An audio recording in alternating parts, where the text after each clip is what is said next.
د عمران خان وکیل یو ځل بیا ټول قوم له خوشخبري سنو کړې ده. د عمران خان وکیل ویلي دي چې د عمران خان ټول کیسونه ختمېدو والا دي او عمران خان ته رهایي ملاوېدو والا ده.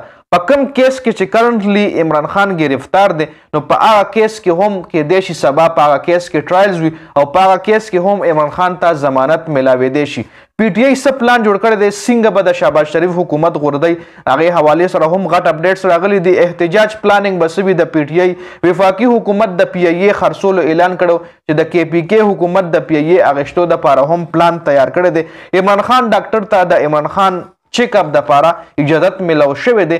عمران خان ته ویل شوي دي چې عمران خان دا ویلی دی چې موږ به ډیل نه کوو او 26 کم آئینی ترمیم چې حکومت پیش کړی دی په ملک کې امپلیمنٹ کړی دا ته آئینی ترمیم به موږ نه قبلو.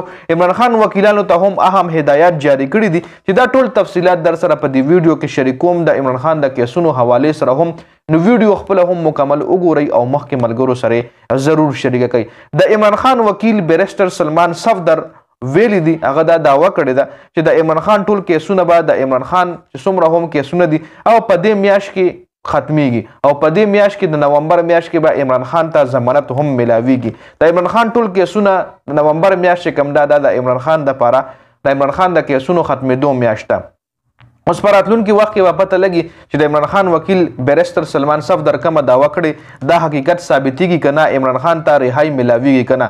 عمران خان دا وخت په توشاخانه 2 کیس کې گرفتار دی او په 4 نومبر امکان دی چې د عمران خان په دې کیس کې هم ضمانت وشي ځکه اسلام آباد های کورټ جسټس ګل حسن اورنګزیب صاحب حکم کړی و چې د عمران خان توشاخانه 2 کیس دی په 4 نومبر سماعت دپاره مقرر شي. الیمین بل مطلب دا کیس کې ځکه عمران خان ته ضمانت زر ملاوېدی شي ځکه چې په دې کیس کې الریډي بشرا بیبي ته هم ضمانت ملاو شوی دی جی. نو ځکه د عمران خان ته د ضمانت ملاوېدو چانسز قوي چانسز دي چې هغه له هم په دې کیس کې ضمانت ملاو شي. د عمران خان 9 مئی کیسونو حوالې سره هم انسداد دهشتګردي عدالت کې سماعت شوی دی چې د عمران خان وکیل سلمان صفدر ویلی دی چې پراسیکیوشن ته موږ 11 ځله موقع ورکړه چې لکه ته په دې کیس کې ثبوت پیش کړه د عمران خان خلاف چې 9 مئی څومره هم کیسونه تاسو په عمران خان جوړ کړي دي نو یې کې ثبوت پیش کړه د ایف آی اے چې کوم وکیل دی خو د ایف آی اے وکیل تر اوسه پورې هیڅ قسم ثبوت نه دی پیش کړی. نو لہذا عدالت ته موږ ریکویسټ کوو چې په دې کیس ته فیصله زر تر زره سنو کړي. سلمان صفدر ویلی دی چې په دې کیس کې ما ډېر مخکې خپل دلایل مکمل کړي دي او پراسیکیوشن بار موقع غواړي 11 ځله موږ پراسیکیوشن ته موقع ورکړه دا به 12م ځل شي. نو تر کومې به موږ د پراسیکیوشن له په دې کیسونو کې موقع ورکوو چې ته ثبوت پیش کړه ته ثبوت پیش کړه چې د سره ثبوت ته پکار د په لومبۍ موقع کې هغه ثبوت پیش کړو 11 موقع دله موږ ورکې دې ثبوت نه پیش کړي. نو لہذا عدالت ته ریکویسټ کړی دی چې په دې کیس کې هم موږ زر تر زره فیصله سنو کړي. پی ټی آی ډېر غټ پلان جوړ کړی دی چې څنګه به د شهباز شریف حکومت ختمي.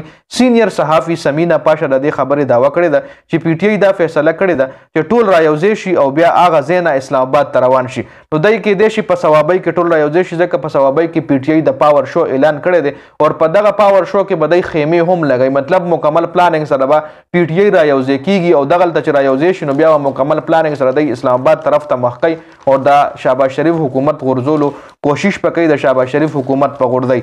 بل وفاقي حکومت د پی آی اے اداره چې کومه ده د هغې خرڅولو اعلان کړی دی نو پی آی اے اداره اخیستلو دپاره کے پی کې حکومت انټرسټ شو کړی دی. نو کېدای شي کے پی کې حکومت سره دومره پیسه وي چې دی د پی آی اے اداره واخلي دا براتلونکي ټایم کې پته لګي. بل طرف ته د عمران خان ډاکټر ته د عمران خان چیک اپ دپاره اجازت ملو شوی دی. نو عمران خان سره به ډېر زر د خپل ډاکټر ملاقات کیږي او د هغه ټیسټونه به هم کیږي. دا مکمل تفصیلات په دې ویډیو کې د ویډیو کتلو زیاته مننه. والسلام.